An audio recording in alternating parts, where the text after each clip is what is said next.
बिस्मिल्लाहिर्रहमानिर्रहीम। अस्सलाम वालेकुम वीवर्स, मैं हूं एडवोकेट एहसन कुरैशी। आज हम डिस्कस करेंगे जो आज इलेक्शन कमीशन ने एक दफ़ा फिर एक एप्लीकेशन दायर की है सुप्रीम कोर्ट ऑफ पाकिस्तान में रिज़र्व सीट्स के हवाले से, यानी जो मखसूस नशस्तों का जो फ़ैसला था 12 जुलाई का 8 जजेस का मुत्तफ़िका फ़ैसला था, जिसमें ये डायरेक्शन दी गई थी कि वो पीटीआई के जो एमएनएज़ हैं उनसे बयान लिफी लें, 15 दिन के अंदर अंदर उनका नोटिफिकेशन जारी करे। इलेक्शन कमीशन उसको टाल मटोल से काम लेता रहा, लय तो लैल से काम लेता रहा। तो आप हाल ही में पहले कुछ अर्सा पहले इलेक्शन कमीशन ने एक एप्लीकेशन दी थी कि जिस पर सुप्रीम कोर्ट ने वजाहत दी थी, वजाहती बयान जारी किया था, एक ऑर्डर किया था।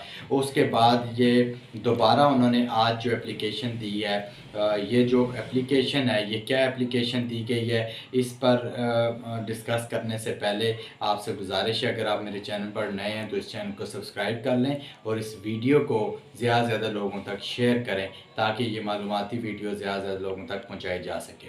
इलेक्शन कमीशन ऑफ पाकिस्तान ने 12 जुलाई का जो मखसूस नशस्तों का फ़ैसला है उसके हवाले से आज फिर सुप्रीम कोर्ट में एक दरख्वास्त दायर की और उसमें वजाहत तलब की सुप्रीम कोर्ट से कि चूँकि जब फ़ैसला हो गया तो उसके बाद पार्लियामेंट से एक एक्ट पास किया गया जो कि इलेक्शन एक्ट 2017 का, जिसको अमेंडेड इलेक्शन एक्ट 2024 यानी कि 2024 का जो 2017 का जो इलेक्शन एक्ट है उसको अमेंड किया गया, उसमें तरमीम की गई। और उसके मुताबिक जो इलेक्शन कमीशन को स्पीकर ने ये कहा, ख़त लिखा कुछ अर्सा पहले कि भाई आप सुप्रीम कोर्ट के फ़ैसले पर अमल ना करें और सिर्फ जो इलेक्शन एक्ट है, जो अमेंडेड इलेक्शन एक्ट है, उसके मुताबिक जो है वो फ़ैसला करें। अब इलेक्शन कमीशन इस वक्त दो मेन कह लें इंस्टीट्यूशन के दरमियान फंस चुका है। एक तरफ सुप्रीम कोर्ट है, तो उसे सुप्रीम कोर्ट के फ़ैसले को मानना चाहिए। तमाम आर्टिकल 189 और 190 इस चीज़ की ज़मानत देता है कॉन्स्टिट्यूशन की, और 190 में वाज़ेह लिखा है कि एग्जेक्टिव जो है वो सुप्रीम कोर्ट की मदद करेगी उसके फ़ैसले पर अमल दरामद करवाने में। और 189 कॉन्स्टिट्यूशन के मुताबिक तमाम इदारे पाबंद हैं वो सुप्रीम कोर्ट ऑफ पाकिस्तान के फ़ैसले को मानने के।